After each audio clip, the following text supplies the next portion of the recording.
Bienvenue sur Gone Digital, le podcast dédié à celles et ceux qui font le web à Lyon.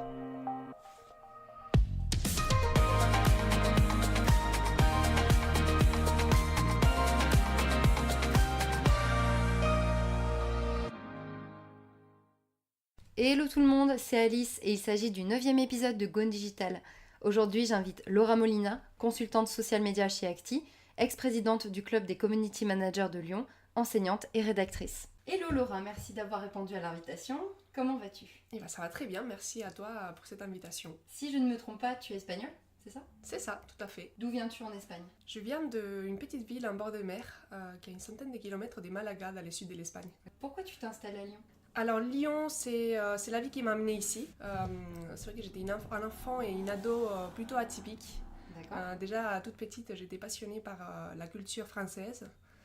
J'ai lisé des bouquins en français, j'écoutais des vieux titres, j'ai regardé des films de la belle époque, de la nouvelle vague, etc. Donc c'était un peu atypique. Ouais. Et très vite, j'ai compris que je devais faire une partie de ma vie en France, en tout cas y vivre un certain temps. D'accord. Donc je suis partie à Grenoble pour une année d'études en Erasmus. Mhm. Et au final, ça m'a plu, donc je me suis installée par la suite.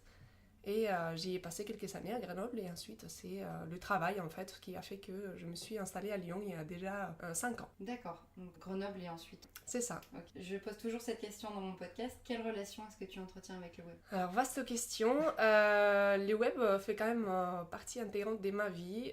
C'est une vraie passion pour moi. Ça fait maintenant 8 ans, 9 ans que je travaille dans ces milieux. Et que je m'épanouis chaque jour. Donc c'est plus qu'un travail, je dirais que c'est un mode, enfin pas un mode de vie, mais en tout cas une vraie passion. D'accord, super, passionnée. On va commencer par le début, parlons de tes études. Tu as une licence en journalisme et un master en communication et management à l'international, est-ce que c'est bien ça ? Tout à fait, c'est bien. T'as bien trouvé les bonnes informations sur mon LinkedIn. Comment tu as vécu tes études ? Est-ce que c'était bien pour toi ? Bah oui, en fait j'avais une vraie vocation pour le journalisme, donc c'était un choix évident pour moi. Voilà, toute petite, j'aimais beaucoup l'écriture, j'ai lisé beaucoup, donc je savais que la communication ferait partie, serait quand même mon métier. Donc ensuite j'ai basculé entre les journalismes, je suis quand même partie, je me suis orientée vers la communication digitale, ce qui était pour moi un choix logique, donc c'était pas tellement un changement de parcours, mais une suite par rapport à ces études en journalisme. Donc j'ai voulu poursuivre par une formation qui soit un peu plus ouverte vers les management et qui ait cette dimension internationale que j'ai un peu recherchée au final tout au long de ma courte carrière. D'accord. Du coup, avant d'être totalement immergée dans le web, tu as été journaliste pour plusieurs médias, donc radio, site d'information, journal local. Est-ce que tu peux nous en dire plus ? C'est ça. Donc en fait, moi j'ai tout de suite voulu travailler en fait. Quand on fait des études en journalisme ou dans la communication, ça reste très théorique. Donc on a du mal à s'y projeter, on a besoin de tester par soi-même, de découvrir ces milieux de façon beaucoup plus pratique. Ouais. Et donc, dès que j'avais un moment libre, tous mes CT, tu faisais des stages, je faisais des stages intensifs dans différents médias dans un premier temps, et puis ensuite dans les milieux de la communication digitale. Donc ça m'a amené à effectivement faire des stages en radio, en télé, d'abord dans ma ville natale, et puis ensuite à Madrid ou ailleurs. Donc ce sont des expériences qui m'ont apporté plein de choses, des découvertes, des rencontres, et qui m'ont amené jusqu'ici. Donc je regrette rien du tout, et c'était hyper intéressant pour moi. Oui, ça doit être hyper intéressant de passer par plusieurs médias avant de se caler entre guillemets dans la communication digitale. Avoir une expérience comme ça de journaliste presse, radio, etc., ça doit t'apporter un bagage assez riche en fait pour ta... C'est ça, et au final quand on écrit, que ce soit pour le web ou non, il y a une certaine...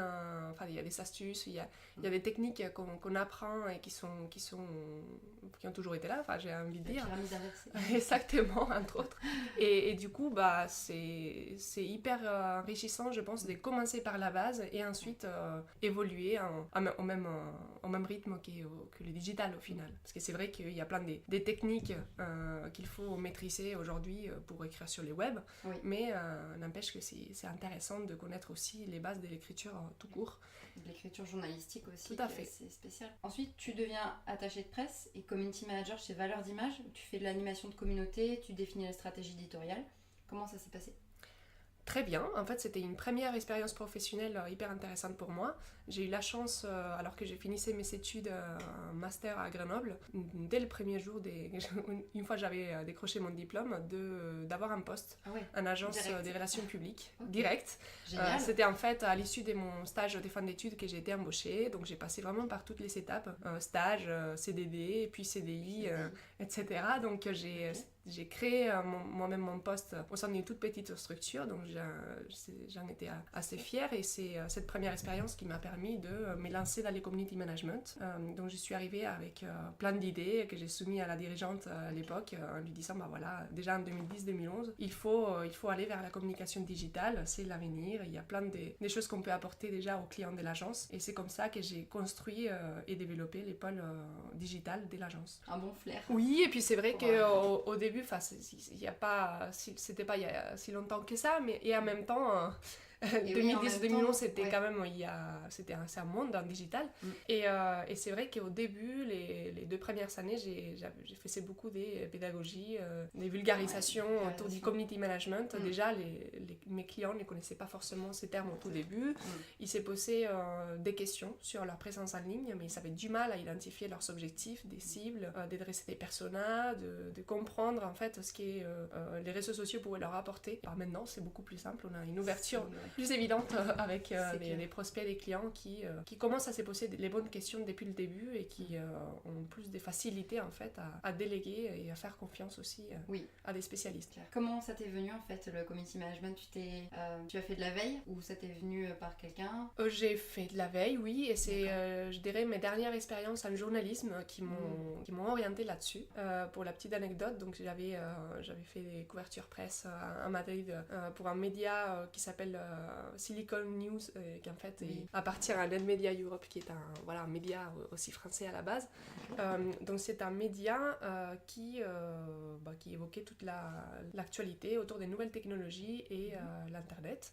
Et donc j'ai fait pas mal de reportages. Par exemple, j'avais couvert les lancements du premier iPhone à Madrid. Et c'est vrai qu'au final, ça m'a permis d'avoir une première expérience, une première connaissance de l'actualité des nouvelles technologies, et c'est comme ça que j'ai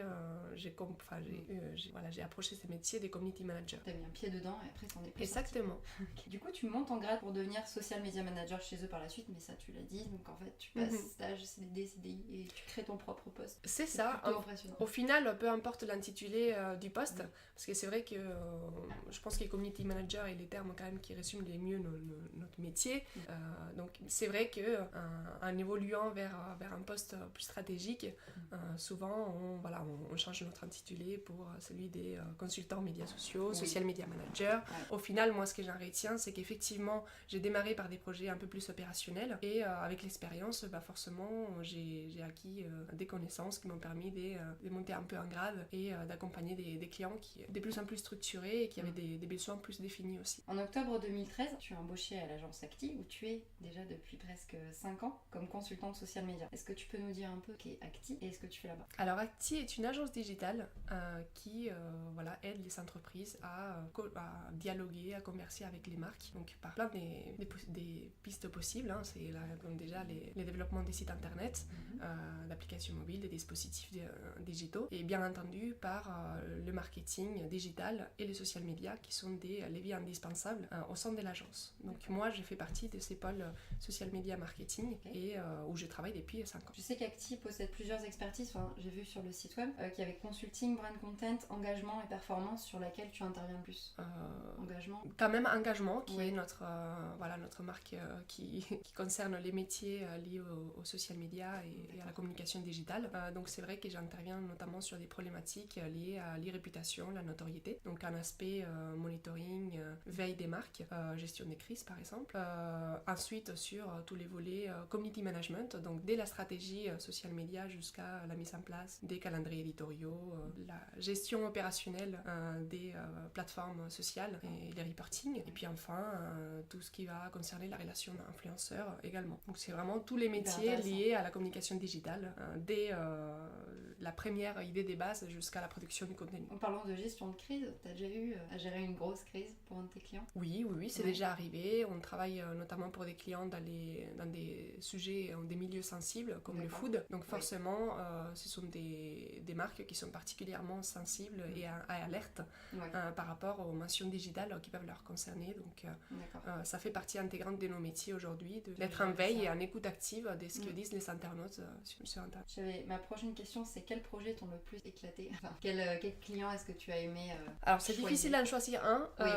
Ou alors un projet que t'as vraiment aimé. L'intérêt du web, c'est que vraiment on s'épanouit chaque jour. Enfin, en tout cas, moi je trouve que c'est hyper passionnant et que chaque jour l'opportunité de vivre des nouvelles choses. Donc je peux dire que depuis que je me suis lancée dans ces métiers, je ne me suis jamais ennuyée, ce qui est une véritable chance dans notre génération en tout cas. Si je devais citer des projets, en tout cas je dirais plutôt des projets qui présentaient un vrai défi, un challenge, où tout était à construire, et notamment dans des secteurs plus B2C. C'est vrai que je suis sensible au sujet qui s'adresse au consommateur final. Parce que, plus B2C que B2B. Exactement. Parce que c'est vrai que pour moi, la vraie chance que j'ai au quotidien, c'est de pouvoir à la fois contribuer à la construction de l'identité d'une marque et défendre les valeurs de cette marque-là, et aussi de pouvoir apporter des réponses et de l'aide aux consommateurs. C'est peut-être une version édulcorée par rapport à une vision plus marketing, mais en tout cas, moi, ce qui m'attire dans ces métiers et ce qui me passionne là-dedans, c'est cette relation de proximité qu'on peut entretenir avec les fans, les followers, et où on se sent vraiment utile pour le coup. On pense apporter une réponse et créer ces liens. C'est le relationnel intéressant. Qu'est-ce que tu préfères dans ton métier? Pour le coup, ça fait un peu le lien avec la question précédente. Ce que je préfère, c'est vraiment l'humain. C'est la relation qu'on peut entretenir et avec ses clients, enfin avec mes clients au quotidien que je pilote et je manage, comme les équipes, parce qu'il faut s'entourer des plein d'autres professionnels qui ont des talents autres, des designers, des pilotes des projets, parfois des développeurs, donc c'est hyper enrichissant. Et enfin, les utilisateurs finaux, les clients directs de nos clients. Donc je dirais que c'est vraiment les relationnels qui est au cœur de ces métiers et que j'adore. Est-ce que tu as des conseils pour les futurs social media managers ou community managers? Je dirais pratiquer en fait, tester, apprenez, entourez-vous des bons professionnels qui peuvent vous donner justement des conseils et vous faire grandir.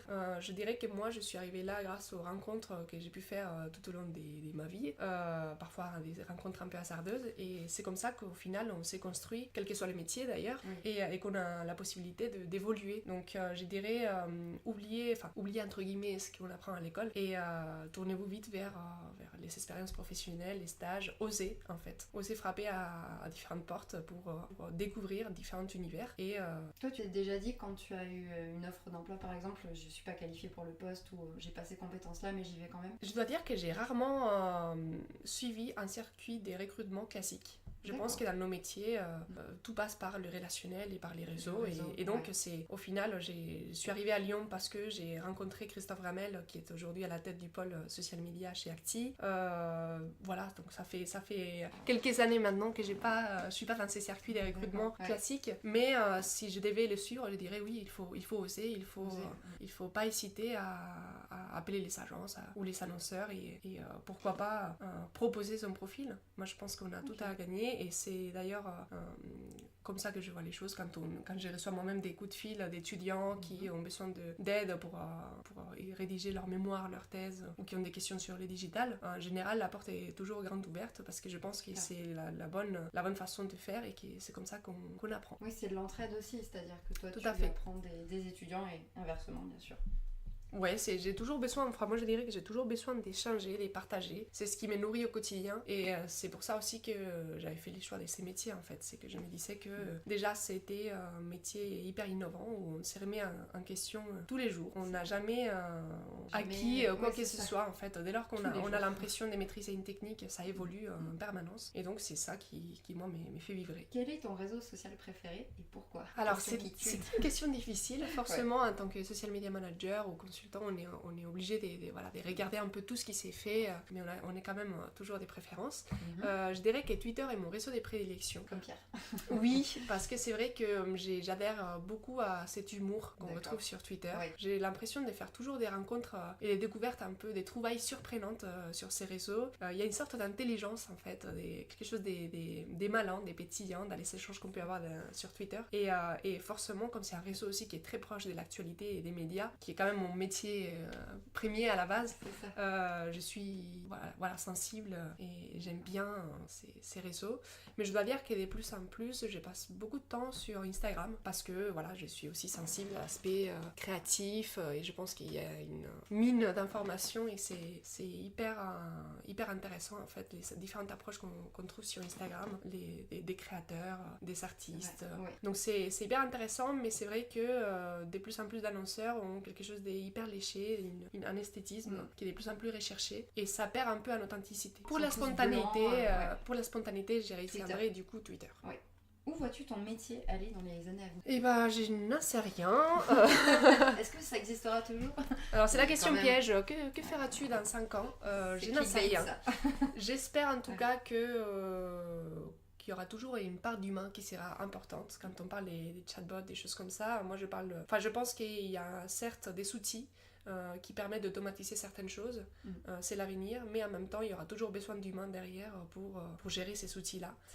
Donc je pense que les outils sont au service des usagers et donc il y aura toujours besoin en fait d'échanges, de créer des liens, d'apporter des conseils, d'apporter aussi du bien-être en fait, tout simplement. Parfois on n'est pas juste dans la transmission d'un savoir-faire, mais c'est aussi parfois savoir créer une émotion et ça, quelle que soit la forme, au final c'est les fonds que je garde et je pense qu'il y aura toujours besoin de quelqu'un pour transmettre ces messages-là et j'espère être là pour faire ce rôle des transmissions. Super. Je sais pas si tu as lu l'article Vive le community manager est mort, vive le community manager. Si, je l'ai lu. Et je l'ai trouvé plutôt pas mal justement sur le côté.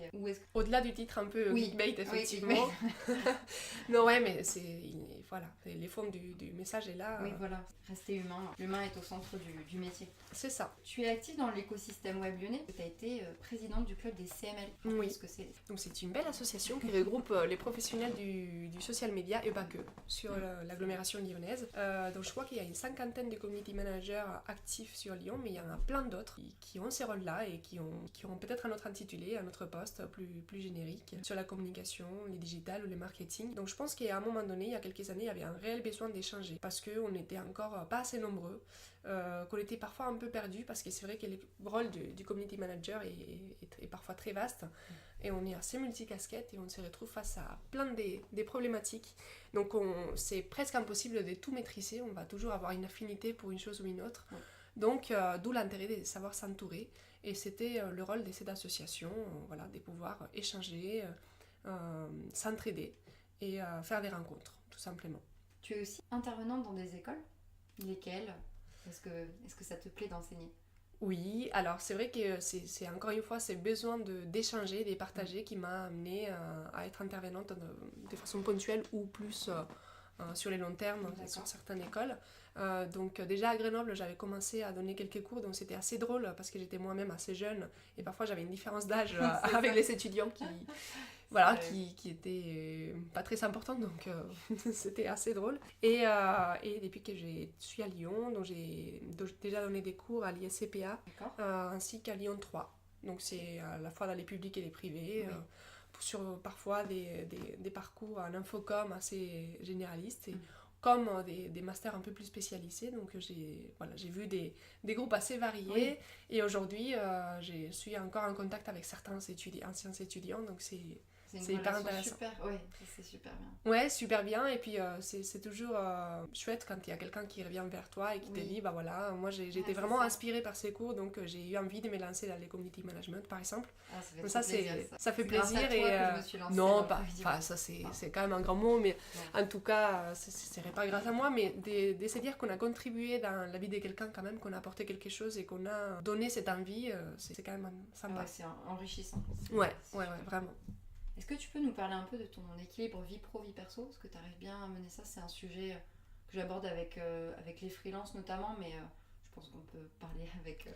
Moi je pense que quel que soit notre métier, on a toujours la possibilité de trouver cet équilibre. Donc certes, il y a des métiers qui s'y prêtent plus que d'autres. Moi, comme j'ai travaillé en agence, parfois on a un rythme de travail qui est assez intense, mais c'est un rythme qui me convient parce que c'est vrai que j'aime bien ces côtés voilà, multicasquettes, être sur plein de projets en même temps, avoir l'impression d'être tout le temps un mouvement perpétuel, très dynamique. Donc moi, ça me convient bien. Après, au niveau des horaires, etc., c'est sûr qu'il faut savoir trouver son équilibre. Souvent, les agences apportent aussi une certaine souplesse.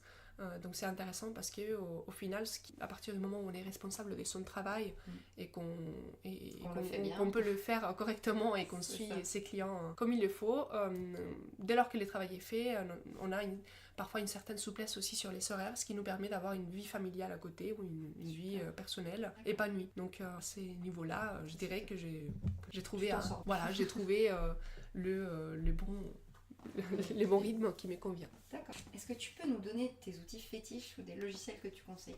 Alors, des outils fétiches, il y en a tellement. Et en plus, comme nous, on intervient sur plein de métiers différents au niveau du social media, ça donne encore plus d'outils. T'as testé beaucoup on essaye d'en tester en permanence chez Acti. Enfin, moi, personnellement, j'en teste tout le temps. Même aujourd'hui, par exemple, j'ai assisté à un webinaire fait par Facebook. Directement sur la pub Instagram. Donc en fait, je pense pour faire ces métiers, il faut vraiment se renseigner et faire de la veille en permanence, tous les jours. Sinon, on peut facilement être obsolète un peu. Donc c'est important. En termes d'outils, sur l'aspect monitoring ou veille des marques, moi j'aime beaucoup Radarly. Parce que même si je teste chaque année des nouveaux outils, voilà, j'ai déjà été amenée à travailler sur Digimine, Pulsar, VisiBrain, ou encore d'autres. D'accord. C'est vrai qu'à Radarly, je trouve que c'est un bon rapport qualité-prix pour les marques des tailles moyennes, on va dire les PME, les CTI. Donc c'est un bon outil qui permet en fait de faire remonter des alertes et de checker en fait les conversations sur les digitales au sens large. Donc je conseillerais cet outil-là. Ok, super. Voilà, après il y a les bons vieux TweetDeck pour la planification, la programmation des tweets, toujours. D'accord. OnlyPult pour programmer des posts sur Instagram. C'est quand même assez utile et pour un coût très intéressant. Donc je pense que c'est un must. Hyper intéressant, ok. Voilà. Et après sur les reporting, je pense qu'il faut vraiment se fier aux statistiques de chaque réseau. Et se méfier plutôt des celles qui vous proposent des reporting déjà tout fait parce que justement il y a la data mais ensuite il y a l'humain qui intervient et c'est important de passer un peu de temps quand même sur les tableaux Excel, je pense. Comme Outsuite par exemple, ils font typiquement Outsuite ou certains outils qui permettent en quelques clics de pouvoir faire son export des statistiques. En général, c'est pas des outils qui sont très fiables. Ouais. Et je préfère vraiment le faire à la mano, à l'ancienne. Parce que déjà, rien que sur des indicateurs des performances comme les taux d'engagement où on peut tout mettre derrière. Voilà, je pense que c'est important de le faire soi-même. Ouais, j'avais testé quel outil, c'était Iconosquare pour Instagram. Et j'avais vu taux d'engagement de plus 500%, quelque chose comme ça. Et voilà, ce genre c'est à éviter. Ouais, voilà, à éviter. C'est clair, je suis d'accord avec toi. Quelles sont tes adresses coup de cœur à Lyon ? Qu'est-ce que tu peux nous conseiller comme adresse ? Alors, des adresses coup de cœur, il y en a tellement. Moi, j'habite dans les quartiers des Monts-Plaisir, qui est mon quartier des prédilections. Du coup, j'adore. Je suis obligée de donner au moins une adresse dans ces quartiers. Donc, je dirais les restaurants Marguerite. Donc, ça fait partie des restaurants Bocuse sur Lyon. Et c'est une vraie bonne adresse, notamment les samedis midi, par exemple, où ils proposent des menus plats à découvrir. J'aime bien, en fait, aller dans des restos où on propose comme ça des menus dégustation, des choses comme ça, et on est en découverte d'un menu et du savoir-faire du chef. Les 5 mains également, dans les Vieux-Lyon, qui a un peu ces principes-là, où il y a quand même 2 entrées, 2 plats de dessert, ou quelque chose comme ça, si je ne me trompe pas, et on a la possibilité de faire un choix, mais parmi une proposition, on va dire, restreinte. Je trouve que c'est intéressant, et toujours sur l'aspect gastronomique, je dirais les Halles Paul Bocuse, où j'adore aller un week-end pour me balader, flâner. Je trouve qu'on tombe sur des produits exceptionnels, on découvre des choses magiques. C'est génial, les Halles de Paul Bocuse. Ouais, j'adore. C'est parfait. Super, on arrive à la fin du podcast déjà. Pour Et finir, oui, déjà. j'aimerais bien que tu nous parles de quelque chose qui t'a inspiré ces derniers temps, que ce soit un livre, un site web, n'importe quoi. Alors, je suis tentée de lire une conférence, des webconférences qui a eu lieu il y a quelques jours à Lyon. On a eu la chance d'accueillir un événement exceptionnel parce que c'est la conférence mondiale la plus importante pour parler des digital et d'Internet. J'ai eu la chance d'y participer parce que Acti était partenaire. On gérait notamment, on accompagnait l'équipe des webconférences sur la stratégie social media et les lives notamment autour de l'événement. Ouais. Et donc on s'est relayé avec les collègues des pôles social media pour assister à l'événement et pouvoir coordonner en fait les échanges avec les bénévoles qui étaient sur place et qui pouvaient nous apporter du contenu, un show, un live. Ouais. Et donc j'ai pu assister aux plénières et notamment à une conférence hyper intéressante où il y avait notamment Tim Berners-Lee qui était présent, les vice-présidents de Google, des personnalités importantes d'Amazon, des eBay, donc c'était assez enrichissant. Tout en anglais, bien entendu. Et c'était hyper intéressant parce que vraiment ça nous ouvrait des portes sur une vision sur les futurs, l'avenir du web dans le monde, et j'ai trouvé que c'était vraiment hyper enrichissant. Je sais pas si on peut les voir en replay. On peut le voir parce qu'effectivement c'était filmé. Et on peut retrouver les vidéos sur les sites des webconférences. Génial. Vous savez donc anciennement www, parce qu'il y a eu un changement des noms cette année. Ok, je le mettrai de toute façon dans ta fiche. Je mettrai le lien vers la conférence. Merci beaucoup Laura, ça m'a fait très plaisir de t'avoir dans ce podcast. Merci à toi, ça fait toujours plaisir de te voir. Et puis ça fait ces quelques semaines que j'avais déjà découvert ces podcasts, et bon courage pour la suite, c'est une super initiative. Merci beaucoup. Vous pouvez suivre Laura sur LinkedIn, comme moi, ou sur Twitter, c'est @LauraMPA2RA. Merci beaucoup. Merci à toi.